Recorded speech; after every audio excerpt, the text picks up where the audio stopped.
Harlan and I had been together since college, which equaled 4 years of dating and 7 years of marriage. Despite 11 years of being together day in and day out, he was almost perfect in my eyes. During our relationship, he never forgot when my time of the month was and prepared a glass of warm milk for me for over a decade without fail. After marriage, he knew I loved surprises and romance, and no matter how late he came home, he always brought a small, thoughtful gift. Until I overheard his conversation with the nanny, I had always thought I was the happiest woman in the world. The nanny, thinking I was asleep, brazenly clung to my husband, cooing, "Harlan, if your wife finds out that the son she gave birth to was swapped out long ago and that the baby in her arms is actually ours, do you think she'd be furious? You're so smart. Swapping the babies at the hospital was brilliant. Once our daughter inherits her fortune, we'll kick her out of the house in no time." Seeing her guilty demeanor, I couldn't help but think back to the day I gave birth. After narrowly escaping death, I woke up to find her holding the child I had risked my life to deliver, soothing her skillfully. Harlan had explained she was a nanny hired from a top agency. Lana had taken care of my child with such care that even when my mother wanted to hold the baby, she was reluctant to let go. Back then, a nurse had joked, "This nanny seems to love the child even more than the mother does." At that time, Lana wore the same expression, a lowered head to hide her guilty conscience.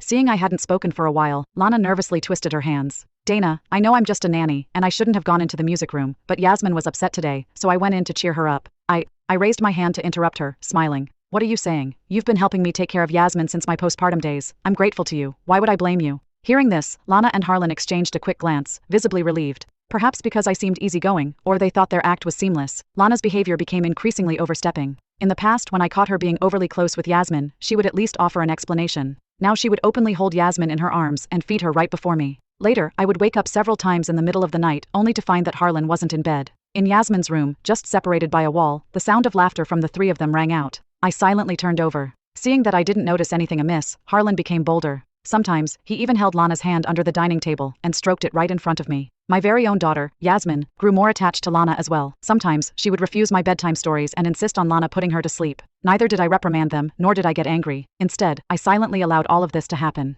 Then came the day Yasmin's university entrance exam scores were released. Looking at her poor scores, Lana was more anxious than I was as her mother. "How did you score so little? Look, there isn't a single school in the country that will accept you." Admiring her freshly done manicure, Yasmin replied irritably, "If I can't study in the country, I'll go abroad. My mom's the CEO of a corporation. Do you think she'll let me go without an education?" Seeing that I didn't immediately respond, Harlan acted like he was about to scold Yasmin. "Your mom and I have spoiled you too much. Your mom has sacrificed so much for you, and this is how you repay her? How do you expect to manage the company in the future, or gain others' respect?" Yasmin turned her head to avoid him and angrily clung to my arm. "Mom, I want to study abroad. Can you figure something out for me?" Looking at these three putting on such a dedicated performance, how could I ruin the mood? I smiled faintly, speaking in a gentle tone. "Yasmin is right. If she can't study locally, she'll go abroad. My daughter will never lack opportunities. Once you've completed your studies, I'll hand the company over to you. My Yasmin deserves nothing but the best." For a moment, a look of jealousy flickered across Lana's face, but she quickly suppressed it.